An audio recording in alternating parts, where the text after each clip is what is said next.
द्रौपदी मुर्मू देश की 15वीं राष्ट्रपति बन गई हैं। सोमवार सुबह वो सबसे पहले राजघाट गईं और महात्मा गांधी को श्रद्धांजलि अर्पित किया। इसके बाद वो राष्ट्रपति भवन पहुंची, जहां से निवर्तमान राष्ट्रपति रामनाथ कोविंद उन्हें संसद भवन लेकर गए। संसद भवन के सेंट्रल हॉल में आयोजित शपथ ग्रहण समारोह में सुप्रीम कोर्ट के मुख्य न्यायाधीश एन.वी. रमणा ने द्रौपदी मुर्मू को राष्ट्रपति पद की शपथ दिलाई।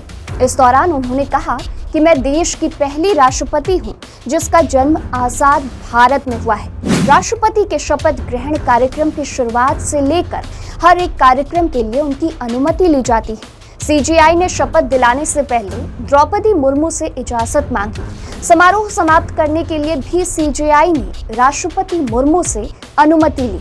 नई राष्ट्रपति द्रौपदी मुर्मू ने औपचारिक रूप से शपथ ग्रहण समारोह में मौजूद नेताओं का अभिवादन किया। प्रधानमंत्री नरेंद्र मोदी ने उन्हें हाथ जोड़कर नमस्कार किया। द्रौपदी मुर्मू के शपथ ग्रहण समारोह के बाद कोविंद ने उन्हें प्रतीकात्मक रूप से राष्ट्रपति भवन में महामहिम की कुर्सी पर बिठाया।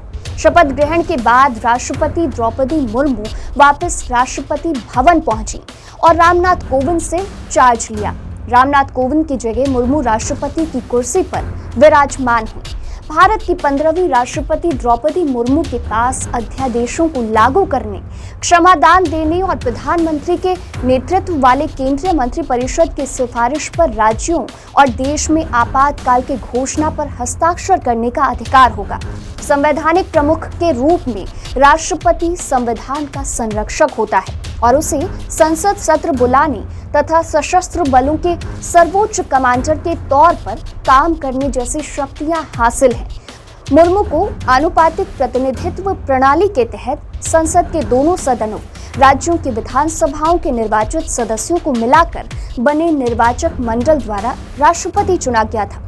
उनका 5 साल का कार्यकाल 24 जुलाई 2027 तक के लिए होगा। नियमों के तहत वो दोबारा राष्ट्रपति निर्वाचित की जा सकती हैं। हालांकि देश में अभी तक 2 कार्यकाल के लिए चुने जाने वाले एकमात्र राष्ट्रपति दिवंगत राजेंद्र प्रसाद हैं। राष्ट्रपति को पद से कैसे हटाया जा सकता है, ये भी आपको बता दें। भारत के राष्ट्रपति को संविधान के अनुच्छेद 61 में निर्धारित प्रक्रिया के अनुसार पद से हटाया जा सकता है। राष्ट्रपति उपराष्ट्रपति को संबोधित त्याग पत्र लिखकर इस्तीफा दे सकता है। भारत संघ की कार्यकारी शक्ति राष्ट्रपति के पास निहित है। संविधान के मुताबिक मुर्मू द्वारा या तो सीधे या फिर उनके अधीनस्थ अधिकारियों के माध्यम से इस शक्ति का इस्तेमाल किया जा सकता है। अब भारत के राष्ट्रपति के अन्य प्रमुख अधिकार क्या क्या हैं, वो भी आपको बता दें। संवैधानिक प्रावधानों के तहत राष्ट्रपति के पास केंद्रीय मंत्रिपरिषद की सिफारिश के आधार पर लोकसभा को भंग करने का भी अधिकार है। वो जब संसद के दोनों सदनों का सत्र चल रहा हो, उसके अलावा किसी भी समय अध्यादेश को जारी कर सकते हैं। राष्ट्रपति के पास वित्त और धन विधेयकों को पेश करने के लिए सिफारिशें करने का भी अधिकार है। वो विधेयकों को मंजूरी दे सकती हैं, क्षमादान दे सकती हैं, कुछ मामलों में सजा से राहत, उसमें कटौती या फिर उसे निलंबित कर सकती हैं।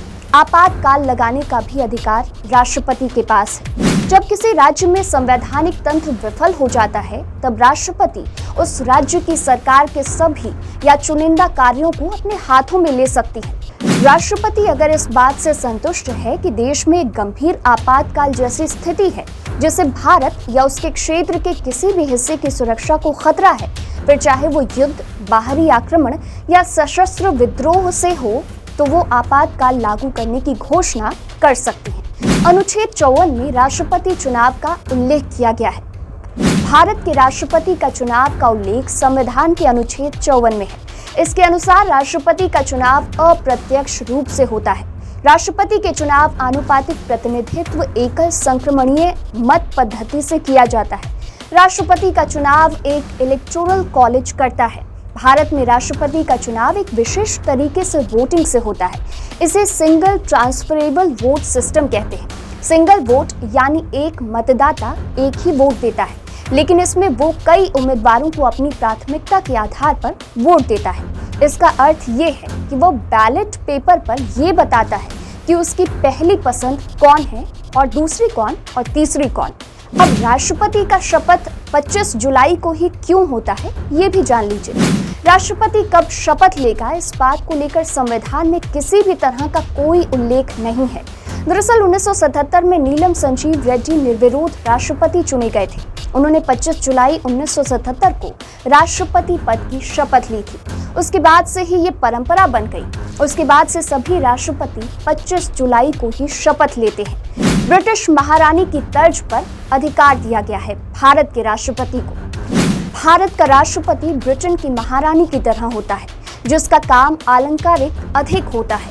राष्ट्रपति देश के राजनीतिक संस्थानों के काम की निगरानी करता है, ताकि राज्य के उद्देश्यों को हासिल करने के लिए मिलजुल कर काम कर सके। अगर देश के संविधान को पढ़ेंगे तो ऐसा लगेगा कि ऐसा कुछ नहीं है जो राष्ट्रपति नहीं कर सकता। अनुच्छेद 53 के तहत संघ की कार्यपालिका शक्ति राष्ट्रपति में निहित होगी। राष्ट्रपति इसका प्रयोग संविधान के अनुसार स्वयं या अपने अधीनस्थ अधिकारियों के माध्यम से करेगा। राष्ट्रपति द्रौपदी मुर्मू ने शपथ ग्रहण के बाद पहली बार संसद के केंद्रीय कक्ष से देश को संबोधित किया। इस मौके पर उन्होंने अपने अभिभाषण की शुरुआत जोहार से की। आदिवासी समाज में जोहार का अर्थ नमस्कार होता है। देश के सर्वोच्च पद पर एक महिला और वो भी आदिवासी समाज से बैठी और उन्होंने जोहार से कार्यक्रम की शुरुआत की। तो ऐसे में केंद्रीय मंत्री स्मृति ईरानी नई राष्ट्रपति के पहले अभिभाषण के दौरान तालियां बजाते और मुस्कुराते नजर आईं। उन्होंने कई दफा अपनी भावनाओं को ऐसे व्यक्त किया जिससे लोगों और खासकर कैमरे का ध्यान उनकी तरफ गया। उनके भावों को देखकर सोशल मीडिया पर जमकर मीम बन रहे, कमेंट शेयर हो रहे। देश की पहली महिला आदिवासी राष्ट्रपति द्रौपदी मुर्मू जल और जंगल की बात करती भी नजर आईं। आदिवासी समाज जल और जंगल की बात करती रही है। पहली बार एक राष्ट्रपति बड़े मंच से जल और जंगल की बात करती नजर आईं। इसका सीधा अर्थ ये है कि देश में अब जंगल और पानी का मुद्दा चर्चा में आ रहा है। ये एक सकारात्मक पहलू है। देश में अब प्राकृतिक संसाधनों के संरक्षण और संवर्धन की बात राष्ट्रपति के स्तर पर हो रहा है। ये एक सुखद पहलू है। आज द्रौपदी मुर्मू ने 15वें राष्ट्रपति की शपथ ली और इसी के साथ देश के 14वें राष्ट्रपति रामनाथ कोविंद आखिरकार राष्ट्रपति भवन से विदा हो गए। उनकी विदाई भी ठीक वैसे ही हुई जैसे वे आए थे। 2017 में जब बिहार के राज्यपाल से राष्ट्रपति पद के लिए चयनित होने के बाद वे राजभवन से निकले थे, तो उस समय भी उनके भाव यही थे। कर्मचारियों से विदा होते वक्त वे वैसे ही सौम्य और सरल नजर आए थे जिस प्रकार के भाव उनके राष्ट्रपति भवन से निकलने के दौरान रहा। रामनाथ कोविंद ने देश की राजनीति में एक अलग छाप छोड़ी। कानपुर के एक अनुसूचित जाति परिवार में जन्म लेने वाले रामनाथ कोविंद ने देश के सर्वोच्च पद तक का सफर तय किया। सोमवार को जब वे इस बड़े पद से रिटायर होने के बाद 300 से अधिक कमरों वाले राष्ट्रपति भवन से 12 जनपद स्थित आवास की तरफ बढ़े तो उनके भाव देखने लायक थे। उनकी आंखें चमक रही थी। वे उसी प्रकार से विनम्र नजर आ रहे थे जैसे वे हमेशा दिखते हैं।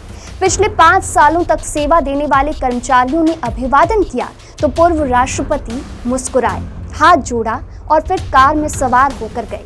रामनाथ कोविंद राष्ट्रपति बनने के बाद पहली बार राष्ट्रपति भवन में आए थे। उसी प्रकार का भाव देखने को मिला था। राष्ट्रपति के रूप में उन्हें एक सख्त प्रशासक के रूप में स्वीकार किया जाएगा। भारतीय सेना के सुप्रीम कमांडर के रूप में उन्हें दुश्मन देशों के खिलाफ किसी प्रकार की नरमी नहीं बरतने वाले प्रशासक माना जाएगा।